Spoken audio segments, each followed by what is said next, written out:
Assalamualaikum warahmatullahi wabarakatuh. Yang akan jadi cerita saya pada hari ini adalah apa yang pernah kejadian di zaman Nabi kita Muhammad sallallahu alaihi wasallam. Di dalam riwayat ada diceritakan bahwa pada suatu hari kira-kira pukul 9 pagi sepenggalah matahari naik, Rasulullah sallallahu alaihi wasallam berjalan dari rumahnya, dari biliknya, menuju ke dalam masjid beliau yang mulia di Madinah. Ketika itu biasanya ada juga orang yang sembahyang di masjid, sembahyang sunat duha. Tapi umumnya masyarakat sudah keluar dari rumahnya pagi-pagi bekerja menurut bidang masing-masing. Yang pergi bertani, yang pergi berniaga, yang pergi mengembalakan unta atau kambingnya. Tinggallah beberapa orang saja. Beliau lihat di sudut masjid ada satu orang pemuda sedang duduk tafakur termenung. Mukanya kelihatan muram saja, menunjukkan kesedihan yang terpendam di dalam hatinya. Rasulullah mendekat kepada pemuda yang tafakur itu. Setelah dilihatnya Rasulullah datang, dia pun menengadahkan muka. Rasulullah pun bertanya, "Mengapa di saat begini engkau duduk tafakur dalam masjid? Dan wajahmu kelihatan ada menampakkan kesedihan atau muram durja. Apakah yang engkau derita sekarang ini?" Jadi pemuda tadi menjawab, "Hazanun lazimatni ya Rasulullah wa duyunun." Artinya, aku ditimpa duka cita ya Rasulullah karena utang. Rupanya orang ini berutang. Utang telah lama, janji sudah dekat. Persediaan buat membayar belum ada. Itu yang saya menungkan di sini ya Rasulullah. Dengan senyum Rasulullah menjawab, "Sudikah engkau kalau aku ajarkan kepadamu suatu bacaan? Apabila bacaan ini, yaitu berupa doa, engkau baca pagi-pagi, dan nanti petang-petang pun engkau baca pula dengan hati khusyuk, InsyaAllah hutangmu itu akan terbayar." Tentu pemuda tadi dengan besar hati menjawab, "Tentu ya Rasulullah. Aku senang sekali kalau dapat engkau ajarkan kepadaku apakah doa itu." Lalu Rasulullah mengajarkan kepada pemuda itu doa ini. Inilah yang akan saya bacakan pula, mudah-mudahan kita semuanya dapat pula mengambil bacaan ini menjadi bacaan kita. Kita baca pagi, kita baca petang. Apa bunyinya? Allahumma inni a'udzubika minal hammi wal hazani. Wa a'udzubika minal ajzi wal kasli. Wa a'udzubika minal bukhli wal jubni. Wa a'udzubika min ghalabati daini wa qahrir rijal. Sebelum kita uraikan atau kita tafsirkan artinya satu demi satu, baik kita artikan secara keseluruhan. Artinya ialah, ya Tuhanku, Aku berlindung kepada Engkau daripada ini melalui 8 ayat. Yang pertama, aku berlindung kepada Engkau daripada duka cita, daripada kesusahan dan duka cita. Susah dan duka cita, sudah 2. Dan aku berlindung kepada Engkau daripada malas, daripada lemah dan malas, jadi 4. Dan aku berlindung kepada Engkau daripada bakhil, berat mengeluarkan wang, dan daripada pengecut atau penakut, sudah 6. Dan aku berlindung kepada Engkau daripada pengaruh berutang dan daripada kekuasaan orang lain atas diri kita, sehingga kita tidak mempunyai kemerdekaan pribadi lagi. Inilah 8 yang diminta kepada Tuhan. Moga-moga kita jangan diserang oleh penyakit ini. Karena kalau ada ini penyakit yang 8 perkara, itu kita mempunyai pribadi yang lemah. Tidak mempunyai lagi personality yang dapat tegak. Padahal dalam didikan agama kita, tempat kita takut cuma satu, yaitu Allah.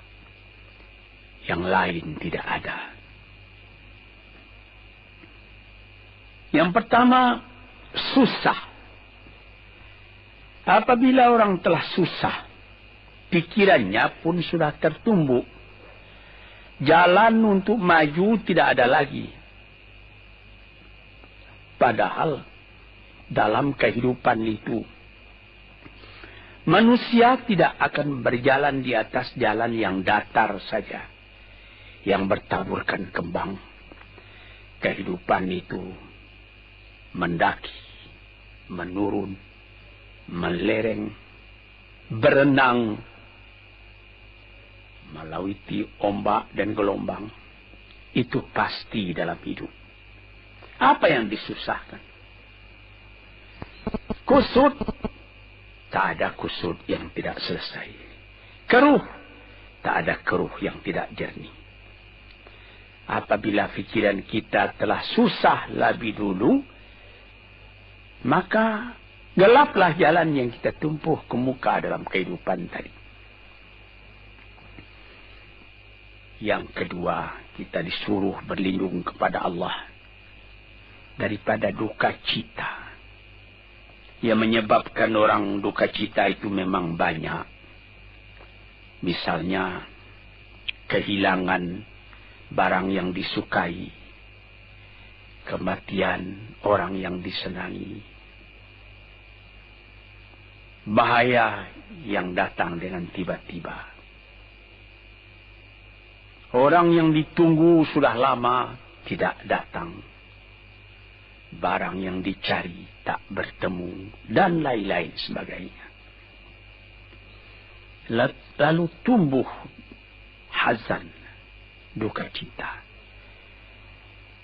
Kalau kesusahan menjadikan soal yang kita hadapi jadi kusut, kedukaan menyebabkan jalan yang kita tempuh jadi gelap. Nah, ini dua hal yang bisa menghambat, menjadi rintangan bagi manusia di dalam kehidupannya. Lalu yang ketiga, aku berlindung kepada Engkau ya Allah minal ajaz. Lemah. Lemah apa? Lemah fikiran. Tidak ada energi lagi.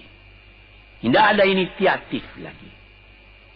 Menyerah saja. Lemah. Belum dihadapi suatu soal, hati lebih dulu sudah lemah. Merasa itu soal terlalu besar. Padahal kalau dihadapi, tidak ada kusut yang tidak terselesaikan. Tidak ada keruh yang tidak terjernihkan. Yang lebih berbahaya lagi. Yang keempat.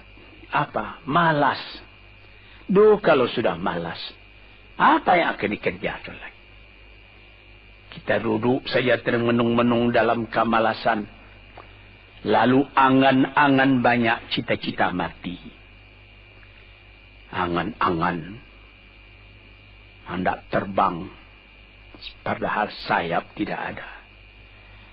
Angan-angan hendak mempunyai ini, hendak mempunyai itu, hendak mempunyai Mercedes-Benz, hendak mempunyai rumah besar. Tapi ikhtiar tidak ada. Sebab itu ada pepatah dari orang tua-tua kita di zaman dulu. Dikatakannya, mati, ini di zaman penjajahan dulu nih. Mati Belanda karena pangkat, katanya. Mati Cina karena kaya, katanya. Mati Keling karena makanan, katanya. Mati Melayu atau Indonesia karena angan-angan. Ini dia. Angan-angan karena malas saja, berangan-angan. Tapi malas. Jadi tidak jadi. Dan itu membentuk juga kepada diri kita. Orang pemalas itu jalannya lunglai saja. Matanya muram saja. Tak jauh dia memandang. Ini penyakit. Itu 4 penyakit. Lantas dikatakannya lagi yang nomor 5 dan nomor 6. Wa a'udzubika minal bukhli wal jubni. Dan aku berlindung kepada engkau daripada bakhil dan pengecut. Ini lebih berbahaya lagi. Dikumpul-kumpulnya harta banyak-banyak. Maksudnya tadi hendak menguasai harta itu. Lama-lama dengan tidak disadarinya, harta itulah yang menguasai dia. Dia menjadi bakhil. Siang malam tidak ada kesenangan, cuma sibuk cari uang.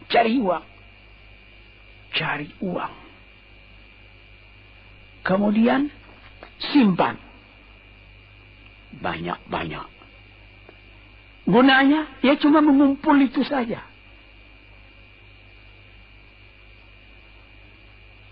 Akhirnya berapa banyaknya orang yang mengumpul harta banyak-banyak, faidahnya tidak didapatnya. Saya ingat cerita dahulu 40 tahun yang lalu ketika saya masih tinggal di kota Medan. Ada satu orang kaya mengumpul harta. Terkenal dia kaya di Medan, beberapa buah rumah, puluhan rumah yang dipersewakannya. Dan ada lagi harta-harta yang lain. Dia berjalan di jalan raya kota Medan itu dengan jalan kaki pakai payung satu. Padahal orang sudah mulai membeli mobil. Entah Cadillac lah, entah Chevrolet lah. Model-model yang terkenal sebelum perang. Anaknya mengambil faidah dari kekayaan ayahnya. Dia beli mobil dengan uang ayahnya. Lalu orang bertanya, Tuan, anak Tuan sudah naik mobil, Tuan masih jalan kaki. Apa jawab si bakhil tadi? Saya anak orang miskin, anak saya anak orang kaya, katanya. Nah, inilah orang yang bukan lagi mencari harta buat menguasai harta itu, tetapi dia mencari harta buat dikuasai oleh harta itu.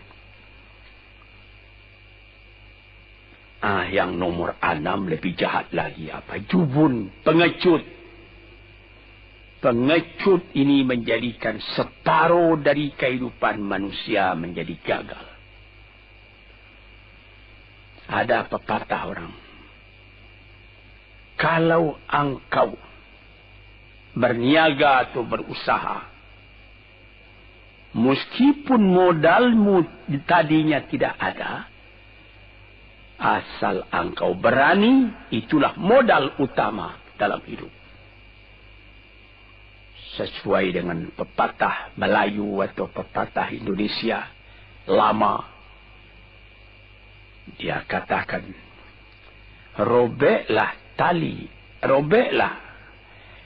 putuslah tali layang-layang, robek kertas tentang bingkai. Hidup jangan mengepalang, tidak kaya, berani pakai. Hidup jangan mengepalang, tanggung-tanggung, jangan. Tidak kaya, berani pakai. Keberanian itu adalah modal. Sebab itu, kalau orang rugi berniaga, itu belum rugi. Yang penting berani. Karena adat perniagaan itu tidak saja beruntung, rugi juga kadang-kadang. Tapi, kalau keberanian yang hilang, separuh daripada kekayaan tadi sudah habis. Walaupun masih banyak ada, tapi keberanian tidak ada, separuh sudah habis. Akhirnya, walaupun kekayaan besar, tapi kepercayaan hilang, itu namanya habis, tidak ada lagi. Walaupun berjuta yang tinggal dalam tangan, tapi orang tidak percaya. Apa lagi artinya? Sebab itu yang pertama sekali modal itu keberanian menghadapi hidup. Ini 6. Yang ke-7 dan 8. Wa a'udzubika min ghalabatid daini wa qahrir rijal. Dan aku berlindung kepada engkau ya ilahi daripada pengaruh utang. Hutang itu, itulah anak muda yang duduk di sudut masjid tadi. Dipengaruhi oleh utang. Sampai Rasulullah sendiri pun mengatakan, Iyyakum wad-daina. Jagalah, supaya kalau sedapat-dapatnya jangan sampai berutang.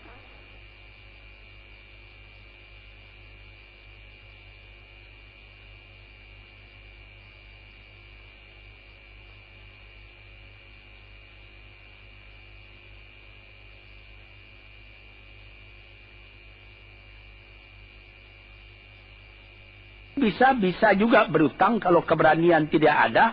Dan berani itu membuka jalan buat mencari bayarnya. Tetapi kalau pengecut, berutang lagi, itu payah buat membayar. Sebab itu Nabi mengatakan, Iyyakum wad-daina. Saya dapat-dapatnya, elakkanlah supaya jangan berutang. Fa'inahu hammun bil-laili wa mazallatun fin nahari. Hutang itu susah pada malam hari, mata tidak mau tidur.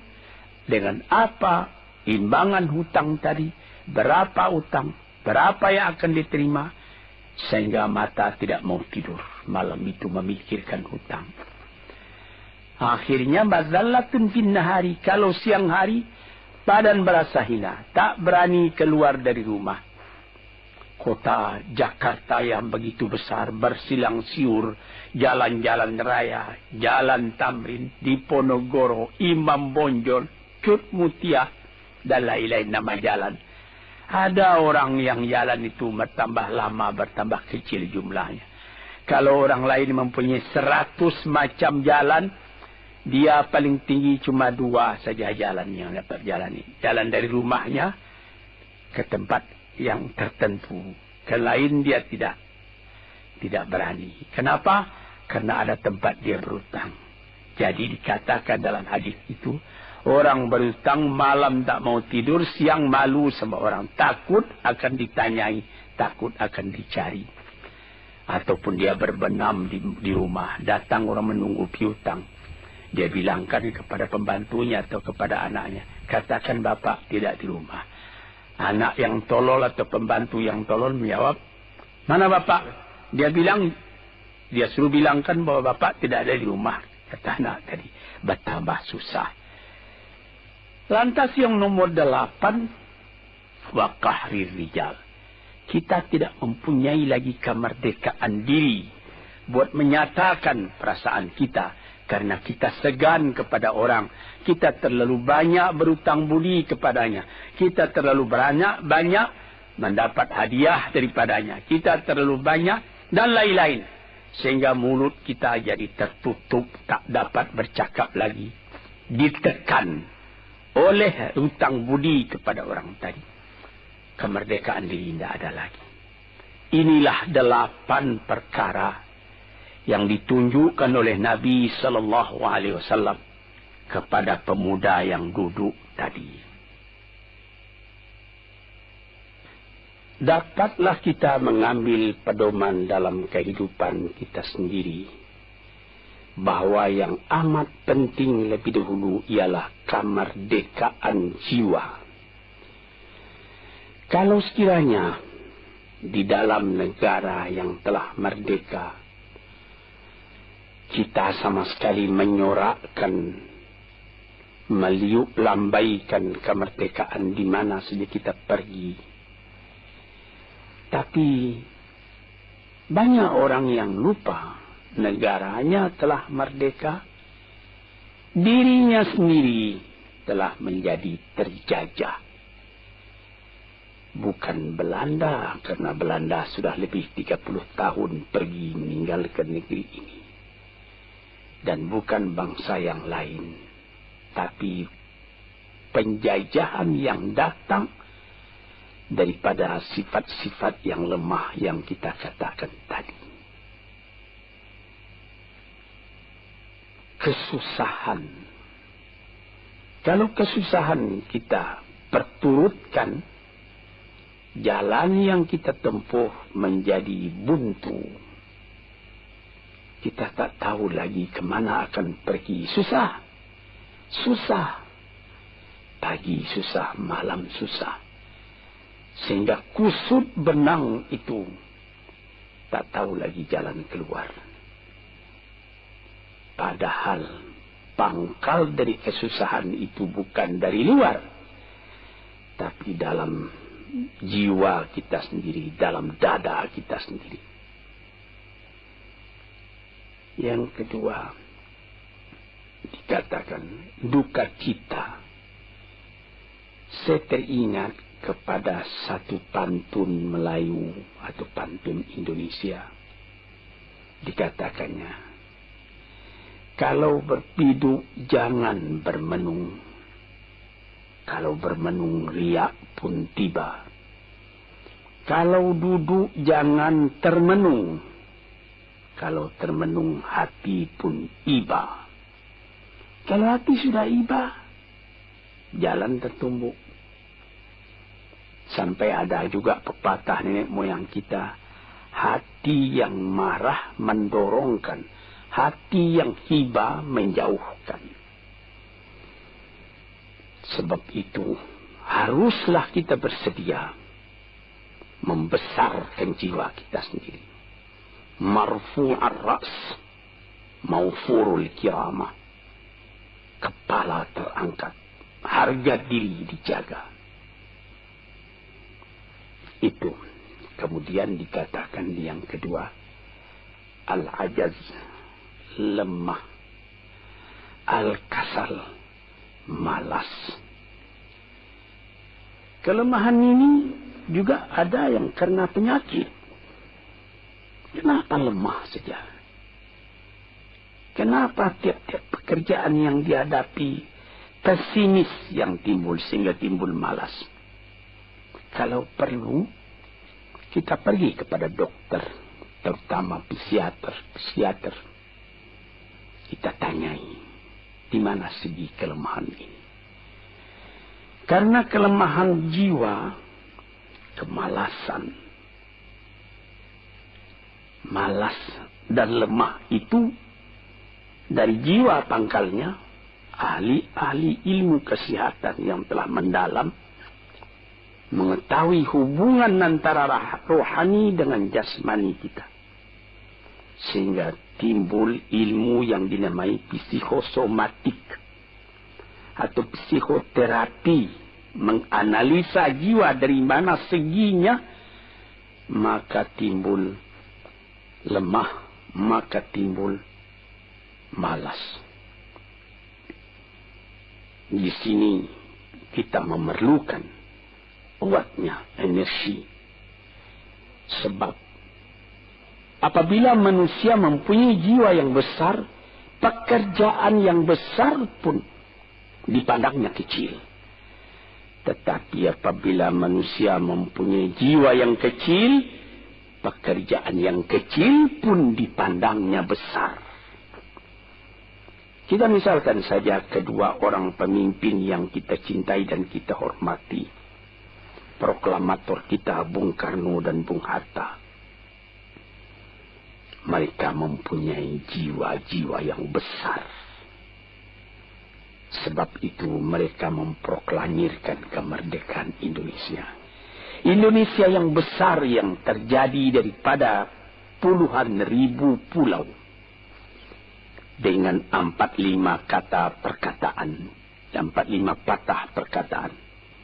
Dengan ini kami menyatakan kemerdekaan Indonesia. Tapi kalau beliau misalnya orang yang berjiwa kecil, dia akan bertanya, bagaimana bisa Indonesia merdeka? Kita sudah miskin, melarat, dulu dijajah Belanda, kemudian ditekan Jepang. Kapan? Dia berkaji itu pekerjaan yang detail-detail, yang kecil-kecil, dia anggap itu besar. Ini misalnya. Maka orang-orang yang ajaz, yang lemah, atau yang kasar, yang pengecut, yang pemalas, tidak dapat mengerjakan pekerjaan yang besar-besar. Kemudian yang kelima dan keenam, wa a'udzubika minal bukhli. Aku berlindung kepada engkau daripada bakhil. Menerima mau banyak-banyak, mengeluarkan paling sedikit. Dia anggap, sebagaimana saya katakan tadi, tadinya dia menguasai harta. Akhirnya dengan tidak disadarinya, dia yang dikuasai oleh harta. Akhirnya orang yang begini kerjanya cuma mengumpul-ngumpul harta saja. Kumpulkan harta banyak-banyak, kemudian Tuhan memanggilnya kembali ke akhirat, mati, tidak ada harta tadi yang dibawanya. Tinggal menjadi perselisihan di antara anak dan cucu. Di hari-hari yang pertama, anak tadi menangis. Ayahnya telah mati. Tapi di hari yang kedua dan ketiga, dia tidak menangis lagi. Dia berpikir, di mana kunci ditaruh ayah? Di mana simpanan ayah? Berapa peninggalan ayah? Lalu dia berkelahi. Anak tadi. Nah ini, karena si ayah tadi bukhul, bakhil. Nikmatnya orang lain yang merasai, dia sendiri sengsara diperintah oleh hartanya itu. Apatah lagi yang keenam, jubun, pengecut. Dia berjalan siang, dia berjalan malam hari. Kelihatannya olehnya pohon kayu bergerak-gerak. Disangkanya itu hantu. Dia lari terus. Bertambah lari, bertambah takut. Akhirnya dia pingsan karena sudah lari itu. Dia tidak ada apa-apa oleh orang yang berani. Ini orang yang gagal di dalam perjalanan hidupnya. Karena penakutnya, karena pengecutnya itu. Padahal di dalam keterangan agama sendiri, orang-orang yang beriman kepada Allah dikatakan, la tahinu wa la ta'zanu wa antumul a'launa in kuntum mu'minin. Jangan engkau merasa lemah, jangan engkau merasa duka cita, jangan engkau merasa pengecut. Engkau tinggi kalau engkau beriman kepada Allah Subhanahu wa ta'ala. Dengan iman kepada Allah Ta'ala itu kita melihat alam. Dalam keindahannya, dalam kekecilannya. Yang besar cuma Allah. Kita tidak takut. Karena tidak ada satu bahaya yang akan menimpa kepada diri kita. Kalau tidak Tuhan yang menentukan. Ini pokok tuan-tuan. Para pendengar kaset yang saya muliakan. Kemudian di nomor 7 dikatakan. Kita berlindung kepada Allah. Daripada pengaruh hutang. Alangkah kecilnya jiwa orang apabila dia telah berutang kepada orang lain. Dibikin janji tanggal sekian akan dibayar. Tanggalnya sudah dekat, persediaan belum ada. Lalu timbul kecil jiwa sekali lagi. Apatah lagi qahri rijal yang nomor 8. Yang ke-8 sebagaimana telah kita uraikan tadi ialah qahri rijal. Pengaruh orang lain kepada diri kita sendiri. Sehingga kita tidak berani lagi menyebut kebenaran. Tidak berani lagi mengatakan yang hak. Lidah telah tertutup.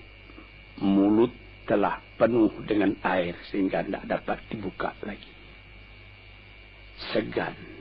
Kita sudah terlalu banyak berutang budi kepada orang. Walaupun sudah jelas perbuatan orang itu salah misalnya. Kita tidak berani lagi menegur.